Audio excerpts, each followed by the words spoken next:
నమస్కారం NS news కి స్వాగతం. నా పేరు ఉషా. ముందుగా ముఖ్యాంశాలు. All India retired railway men's federation president doctor S Sridhar media సమావేశం నిర్వహించారు. ఈ సందర్భంగా ఆయన మాట్లాడుతూ ఆర్థిక మంత్రి శ్రీమతి నిర్మలా సీతారామన్ ప్రవేశపెట్టిన యూనియన్ బడ్జెట్ 2024 సామాన్య కార్మికుడికి, పెన్షనర్స్ కి, సామాన్య మానవుడికి తీవ్ర అసంతృప్తిని కలిగించాయని ఆయన అన్నారు.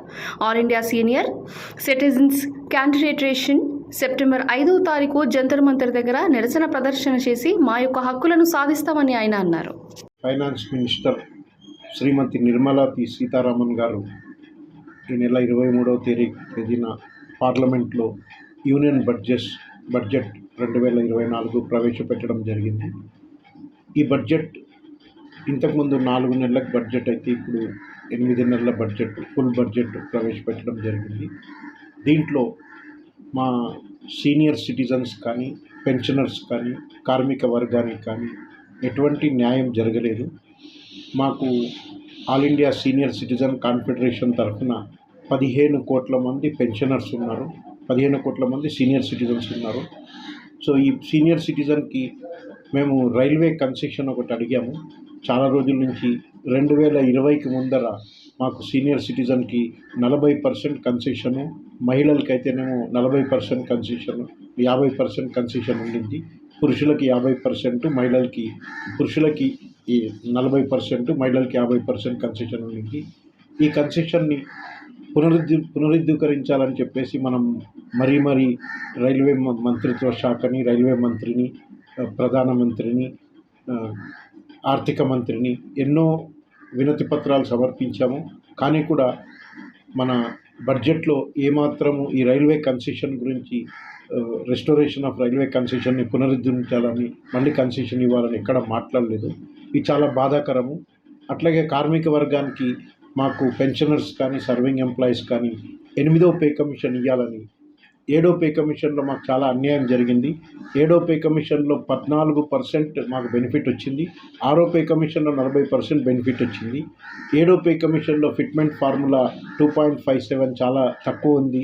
దీన్ని 3.25 కావాలని మనకి మంత్రుల కమిటీ కూడా వేశారు.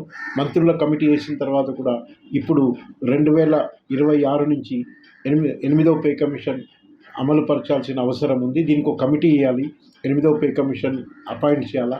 అది కూడా ఎక్కడ ప్రస్తావన ఎక్కడ మన ఆర్థిక మంత్రి గారు ఎక్కడ మాట్లాడలేదు. మనకి కొన్ని రాయితీలు ఇచ్చారు. దేంట్లో అయితే మనకి ఏదైతే ఇన్కమ్ ట్యాక్స్లో కొంత స్టాండర్డ్ డిడక్షన్లో 50,000 నుంచి 75,000 ఇవ్వడం జరిగింది. అట్లాగే పెన్షనర్స్ కూడా మనకి కొంత రాయితీలు ఇచ్చారు. కానీ ఈ ఇన్కమ్ ట్యాక్స్ రాయితీలు కాకుండా మాకు 8వ పే కమిషన్ వేయాల్సిన అవసరం ఎంతైనా ఉండింది.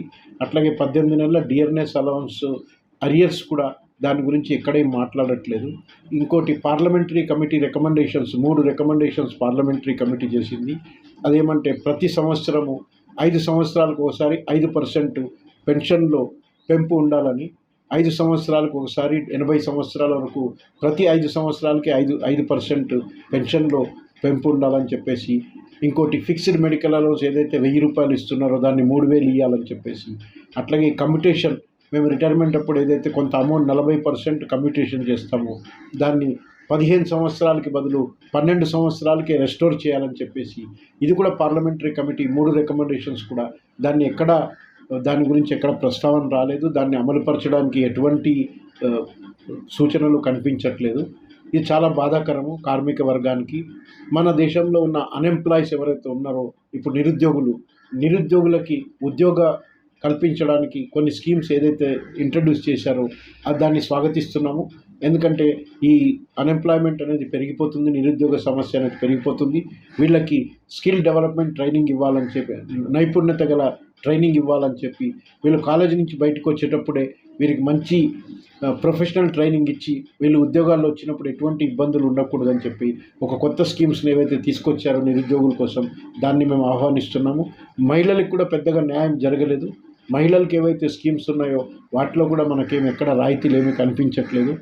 ఇదే కాకుండా కార్మిక వర్గానికి, సామాన్య మానవుడికి ఎక్కడ ఏమీ మనకి రాయితీలు ఎక్కడ రాలేదు. ప్రతి ఒక్క వర్గం కూడా, అందరూ కూడా నిరుత్సాహపడ్డారు. దీంట్లో ఏ ఒక్క వర్గం కూడా దీంట్లో సాటిస్ఫాక్షన్ లేదు, తృప్తి లేదు. ప్రతి ఒక్క వర్గం కూడా ఏదో ఒక రకంగా కన్ఫ్యూజన్ అయిపోయింది బడ్జెట్లో. ఎవరికి లాభం ఎవరికి నష్టం, ఏదెంత పెరుగుతుంది ఏదెంత తగ్గుతుందంటే ఎవరు చెప్పలేకపోతున్నారు. మనం సామాన్య కార్మికుడు ఏవైతే ఉన్నాడో, ఇప్పుడు మనము బియ్యం ధర చూసుకుంటే 70 రూపాయలు 80 రూపాయలు బియ్యం అవుతుంది. అట్లాగే పెట్రోల్ ధర పెరిగిపోయింది, ఆయిల్ ధర పెరిగిపోయింది. మనం జిఎస్టీ కడుతున్నాం, మందుల మీద కూడా 18% జిఎస్టీ కడుతున్నాం. క్యాన్సర్ మందుల మీద, దీర్ఘకాలిక మందులు ఏవైతే ఉంటాయో వాటి మీద కూడా మనం జిఎస్టీ కడుతున్నాము.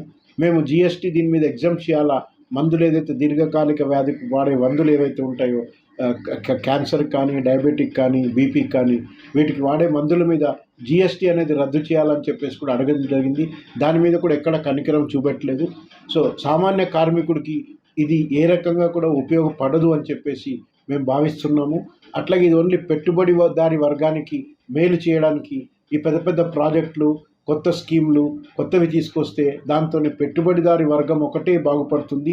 కార్మిక వర్గము లేకపోతే సామాన్య కార్మికుడికి ఎటువంటి లాభం లేదని చెప్పేసి మేము భావిస్తున్నాము. రైల్వేకి కూడా ఇప్పుడు రైల్వేకి కొంత ఫండ్స్ అలొకేట్ చేశారు. 2,62,000 రూపాయలు మనకి కోట్ల రూపాయలు రైల్వేకి కేటాయించారు. రైల్వేలో కూడా ఎంతో అభివృద్ధి చేయాల్సింది ఉంది. సేఫ్టీకి ఎక్కువ ఇంపార్టెన్స్ ఇస్తారు. 1,00,000 కోట్లకు పైన సేఫ్టీకి యూజ్ చేస్తారని రైల్వే మంత్రిత్వ శాఖ చెప్పింది. కానీ దాన్ని రైల్వేలో ఏదైతే భద్రత, రైల్వే ప్రయాణికులకు భద్రత ఈ మధ్యకాలంలో చాలా యాక్సిడెంట్ అయ్యాయి. మనం చూస్తున్నాము, డిరైల్మెంట్స్, హెడ్ ఆన్ కొలిషన్స్ అవుతున్నాయి. రైల్వేలో 1,00,000 కోట్లు ఏదైతే 1,00,000కి పైచిలుకు ఈ భద్రతకి, రైల్వే ప్రయాణికుల భద్రతకి వాడతామని చెప్పడం చాలా హర్షణీయం. ఎందుకంటే మనకి రైల్వే భద్రత అనేది చాలా ఇంపార్టెంట్. భద్రతనే కాకుండా వీళ్ళకి వసతులు కూడా కల్పించాలా. రైల్వే ప్రయాణికులకి కంఫర్టబుల్ జర్నీ, వాళ్ళు జర్నీ చేయడానికి చాలా వసతులు అనేది కల్పించాల్సిన అవసరం కూడా ఉంది. మోడర్నైజేషన్ ఆఫ్ స్టేషన్సే కానీ ఈసారి ఎక్కువ బడ్జెట్ ఇయ్యారు. రైల్వేలో దీన్ని ఇంప్లిమెంట్ చేస్తారని భావిస్తున్నాము. దీన్ని కూడా మేము ఆహ్వానిస్తున్నాము, రైల్వేకి ఎక్కువ ఫండ్స్ ఇచ్చిన దాన్ని. కానీ రైల్వేలో మనకి రైల్వే కార్మికులకి వేకెన్సీలు ఫిల్అప్ చేయడానికి కేంద్ర ప్రభుత్వంలో 10 లక్షల పోస్టులు ఖాళీలు ఉన్నాయి, 10 లక్షల వేకెన్సీలు ఉన్నాయి. రైల్వేలోనే 2.5 లక్షల పోస్టులు ఖాళీ ఉన్నాయి. సేఫ్టీ కేటగిరీస్లో డ్రైవర్ కానీ, గార్డ్ కానీ, పాయింట్స్మెన్, గేట్స్మెన్, ఇట్లా సేఫ్టీ కేటగిరీలో కూడా పోస్టులు ఖాళీ ఉన్నాయి. వాటి గురించి కూడా ఎక్కువ పెద్దగా ఏం మాట్లాడలేదు. రైల్వే రిక్రూట్మెంట్ ఎట్లా చేస్తారనేది రొటీన్ రిక్రూట్మెంట్ అవుతుంది. కానీ ఈ వేకెంట్ పోస్టులు 2.5 లక్షల పోస్టులు కానీ, కేంద్ర ప్రభుత్వంలో 10 లక్షల పోస్టుల గురించి కానీ ఎక్కడా ఏమీ మాట్లాడలేదు. దీని గురించి పెద్దగా పట్టించుకోవట్లేదు బడ్జెట్లో. ఓన్లీ పెట్టుబడిదారులు ఎవరైతే ఉన్నారో వాళ్ళ పెద్ద పెద్ద ప్రాజెక్టులు ఇవ్వాలని చెప్పేసి దాని మీదే ఎక్కువ కాన్సన్ట్రేట్ చేస్తున్నట్టు మాకు అనిపించింది. మొత్తానికి ఈ బడ్జెట్ ఎటువంటి కార్మికులకు కానీ, కర్షకులకు కానీ, విద్యార్థులకు కానీ ఎవరికి కూడా ఇది ఉపయోగపడదు అనేది ఒక మా భావన. దీన్ని మేము రాబోయే కాలంలో దీనికి తగ్గట్టుగా మనలో ఒక ఐక్యత, సీనియర్ సిటిజన్స్లో ఒక ఐక్యత ఉండాలని చెప్పి మేము all India senior citizen confederation తరఫున ఢిల్లీలో జంతర్ మంతర్ దగ్గర ఒక ధారణా కార్యక్రమం కూడా సెప్టెంబర్ 5వ తారీఖు ఒక ధారణా కార్యక్రమం చేపట్టాలని పిలుపునిచ్చాము. ఎందుకంటే బడ్జెట్లో సీనియర్ సిటిజన్ రైల్వే కన్సెషన్ ఇవ్వలేదు. మాకు ఒక ఫండ్ ఉంది, సీనియర్ సిటిజన్ వెల్ఫేర్ ఫండ్ అని ఉంది. ఆ ఫండ్ గురించి కూడా మనకేం మాట్లాడలేదు. సీనియర్ సిటిజన్ వెల్ఫేర్ ఫండ్ నుంచి 200 రూపాయలు నెలకి పెన్షన్ ఇస్తున్నారు. సీనియర్ సిటిజన్కి బిలో పావర్టీ లైన్ ఉన్న వాళ్ళకి నెలకి 200 రూపాయల ప్రకారం ఇస్తున్నారు. అది 80 సంవత్సరాల వరకు. 80 సంవత్సరాలు పైపడ్డ వాళ్ళకి 500 రూపాయలు ఉంది. ఇది చాలా సంవత్సరాల క్రితం ఇది అమల్లో పరిచారు. కానీ దాన్ని ఆ 200ని మేము అడిగేది 3,500 రూపాయలు చేయాలని చెప్పి మేము అడుగుతున్నాము. Already senior citizen welfare fund దీంట్లో మాకు 3,500 రూపాయలు ఒక్కొక్కళ్ళకి. ఇక్కడ మనకి జిహెచ్ఎంసీ హైదరాబాద్లో అయితే ఆసరా పెన్షన్ అంటారు. ఆసరా పెన్షన్ మనకి 2,016 రూపాయలు వచ్చేది. ఇప్పుడు 2,500, 4,000 దాకా చేస్తున్నారు స్టేట్ గవర్నమెంట్స్, 2 తెలుగు రాష్ట్రాలు. ఈ ఆసరా పెన్షన్ 200 నుంచి దీన్ని 3,500కి కేంద్ర ప్రభుత్వం పెంచాలని చెప్పి కూడా మేము ప్రతిపాదనలు పంపించాము. కానీ దాన్ని కూడా ఎక్కడ కన్సిడర్ చేయలేదు. ఇది కూడా చాలా బాధాకరం. వీటన్నిటి మీద మా all India senior citizen confederation నుంచి మేము సెప్టెంబర్ 5వ తారీఖు జంతర్ మంతర్ దగ్గర ఒక భారీ ఎత్తున ఒక కార్యక్రమం చేపట్టి దీంట్లో ఎక్కువ మంది సీనియర్ సిటిజన్ని, కొన్ని వేల సంఖ్యలో సీనియర్ సిటిజన్, 16 కోట్ల మంది సీనియర్ సిటిజన్ భారతదేశంలో ఉన్నారు. వీళ్ళకు ఒక పిలిపిచ్చి జంతర్ మంతర్ దగ్గర నిరసన ప్రదర్శన చేయాలని చెప్పి నిర్ణయించడం జరిగింది మా all India senior citizen confederation తరఫున. అట్లాగే all India retired railway men federation కూడా 8వ పే కమిషన్ అపాయింట్ చేయండి అని చెప్పి ప్రభుత్వానికి విన్నపించుకుంటున్నాము. 8వ పే కమిషన్ అపాయింట్ చేయండి.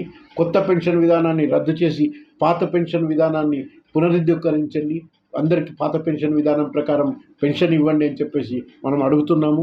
కానీ మన ఫైనాన్స్ మినిస్టర్ గారు పార్లమెంట్లో ఏం చెప్పారంటే న్యూ పెన్షన్ స్కీమ్లో కొన్ని మాడిఫికేషన్ చేస్తాము, ఆ కమిటీ ఎగ్జామిన్ చేస్తుంది అన్నారు. కమిటీ ఎగ్జామిన్ చేయడము మార్పులు చేర్పులు కాదు, దీనికి పాత పెన్షన్ విధానం రావాలి, ఎట్టి పరిస్థితుల్లో పాత పెన్షన్ విధానాన్ని అమలుపరచాలని చెప్పేసి కూడా కోరుతున్నాము. దీనికి కూడా నిరసన ప్రదర్శనలు కూడా కార్మిక వర్గం చేపడుతుందని చెప్పేసి కూడా మేము తెలియపరుస్తున్నాము. మా తరఫున all India senior citizen confederation కానీ, all India retired railwaymen federation తరఫున కానీ మేము ఈ కార్మికులందరినీ, మా సీనియర్ సిటిజన్కి అందరికీ ఒక విన్నపించేది ఏమంటే గవర్నమెంట్తోని మనకి కావాల్సిన వసతులని తీసుకుందాము, దానికి మనం రిప్రజెంట్ చేస్తూనే ఉందాము. వాళ్ళు బడ్జెట్ కాకపోయినా వేరే విధంగా అయినా కానీ గవర్నమెంట్ ఇవ్వడానికి అవకాశం ఉన్నాయి. ఫండ్స్ మొబిలైజ్ చేసి మేము సమాజానికి ఎంతో సేవ చేశాము. ప్రతి ఒక్కరు 40 సంవత్సరాలు గవర్నమెంట్ సర్వీస్ చేశారు. సమాజానికి 60 సంవత్సరాలు సేవ చేసిన తర్వాత కూడా మాకు అన్యాయం జరగడము, మెయిన్లీ